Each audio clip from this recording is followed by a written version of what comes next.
Alright, so today we're going to talk about glacier travel, and there are a couple different skills that we're going to talk about. The first skill we're going to talk about is roped travel. So my lovely assistant Jordan here is going to help me demonstrate. Two-man teams are for experts only, so I'm not going to talk about all the specifics with two-man teams, but I am going to talk about teams of 3 or more. So for teams of 3 or more, and the more people you have, the better. But spacing is crucial. The reason for the spacing is if somebody were to fall, the rest of the team is going to try to stop them. So the more people available to help try to stop the fall, the better. You want 8 to 10 meters of rope up between you and the next person. The more people there are, the shorter amount of rope you need in between each person. If you do have a team of 2, you have to have up to 18 meters, and you're going to be walking pretty far apart.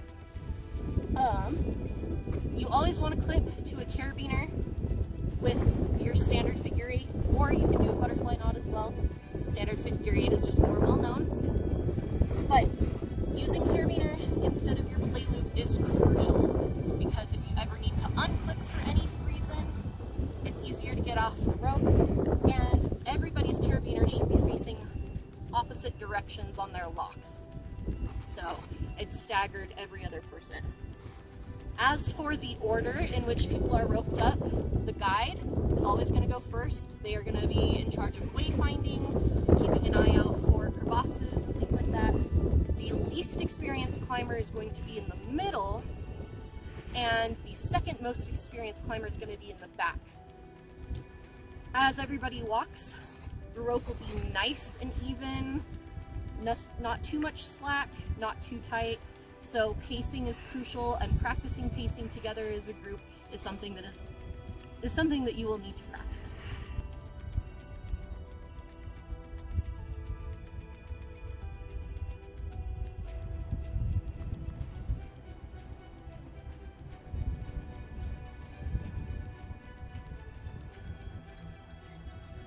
Hiking with your axe.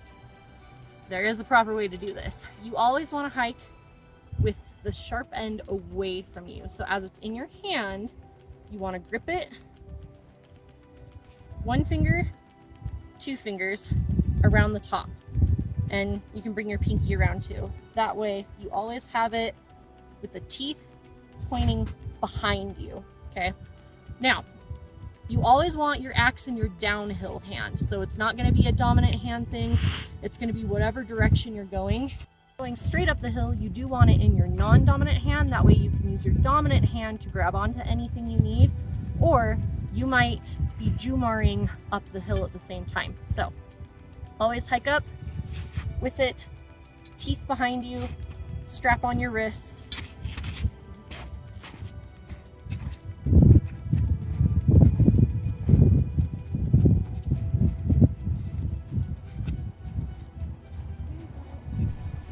Alright, so one of the skills you're going to need to learn for snow and glacier travel is to use a Jumar. So this is a Jumar. A bunch of different brands make them. Petzl, Black Diamond, ABC, number of different brands. You can also rent these at most mountaineering shops. So I'm going to show you how to attach it to the rope and how it works as you climb the hill. So again, we are going to have the rope on our dominant side, so I'm right-handed.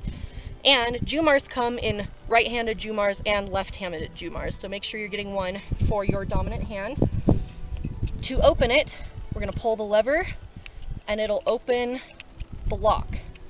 It also has a second lever on it to lock it in place so that you don't have to hold it open the whole time.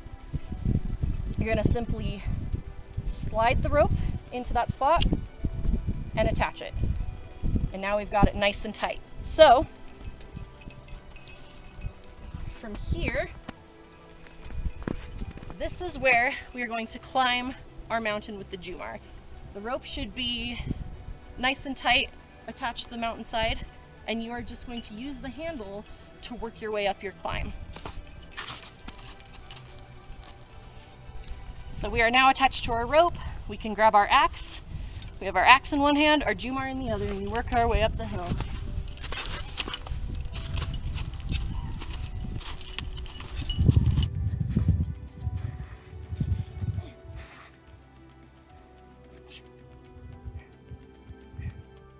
All right, so this is your self-arrest position. Now, I'm gonna explain real quick how to get into this position, but as you can see, my hand is on the bottom, covering the pointy tip, and the teeth dig into the snow. My knees are in the snow and my feet are up. The reason my feet are up is because I have crampons.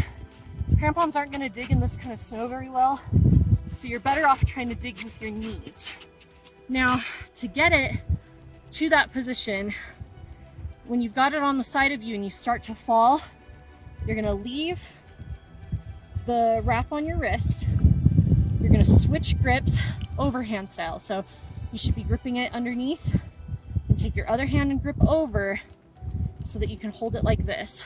Then, as you turn around, take the top end of your axe and dig it into kind of that fleshy part above your chest in between your armpit, and you're going to use that to lean into the snow and dig into the snow. And that is how you self-arrest.